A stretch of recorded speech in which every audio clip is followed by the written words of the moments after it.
গতকাল আমার caesar operation. আগের ভিডিওতে দেখেছিলেন আমি হসপিটালের জন্য ব্যাগ গুছিয়ে নিয়েছি। আর আজকে আমি কয়েকটা তরকারি রান্না করে নিয়েছি ডিপ ফ্রিজে রাখবো জন্য। এই ভিডিওটা রমজান মাসে যেহেতু আমার অপারেশন হয়েছিল, আপনাদের ভাইয়া বাসায় থাকবে, সেহরি এবং সন্ধ্যা রাতে কি খাবে এসব ভেবে রান্নাগুলো করলাম।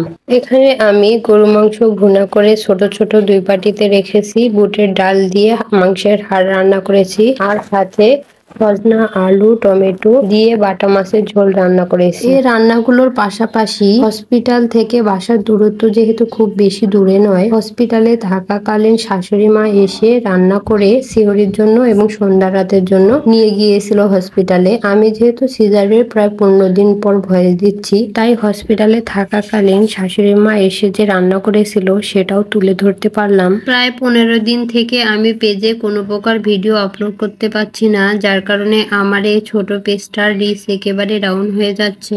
এটা হচ্ছে হসপিটালে যাওয়ার দিনের ভিডিও। সাফওয়ানকে ওর আব্বু রেডি করে তারপর ব্যাগগুলো গুছিয়ে নিয়ে এই তো আমরা হসপিটালের উদ্দেশ্যে বের হলাম। এক রিকশায় সাফওয়ান ও আব্বুর সাথে, আর অন্য রিকশায় আমি এবং আমার মা, শাশুড়ি মা এবং যা, ওরাও বাসা থেকে বের হয়েছে হসপিটালের উদ্দেশ্যে। এই তো দেখতে দেখতে হসপিটালে চলে এলাম। সাফওয়ানের আব্বু ব্যাগগুলো নিয়ে সাফওয়ানকে নিয়ে সামনে যাচ্ছে, আর আমি এবং আমার মা পেছনে যাচ্ছি। এটা হচ্ছে ইসলামিক হসপিটাল। আমার প্রথম বাবু সাফওয়ান হয়েছিল রোজ হসপিটালে, আর ছোট বাবুটা ইসলামিক হসপিটালে। হসপিটালে আসার পর যখন এডমিট হব, তখন মনে হলো আমি ডক্টর দেখানোর পেপারস গুলোই নিয়ে আসিনি। তারপর আপনাদের ভাইয়া আবার বাসায় গেল।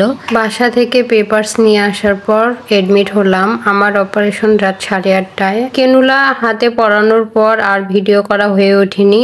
আর এই তো আমার বাবুটা সিজারের পর, আমি তো অপারেশন থিয়েটারেই ছিলাম, আর বাবুটাকে তো আগেই বের করে নিয়ে আসছে। আর এখানে ওর ফুপাজি ওর কানে আজান দিচ্ছে। আমাদের ইসলামের বিধান অনুযায়ী ছেলে সন্তান জন্ম হওয়ার পর কানে আজান দিতে হয়। সাফওয়ান যখন জন্ম নিয়েছিল তখন ওর কানে আজানটা দেওয়া হয়নি, কারণ ও জন্মের ঘন্টাখানেক পর অনেক কষ্ট হয়ে গেছিল। তো যাই হোক, আজকের ভিডিওটা এ পর্যন্ত। সবাই ভালো থাকবেন, সুস্থ থাকবেন। আল্লাহ হাফেজ।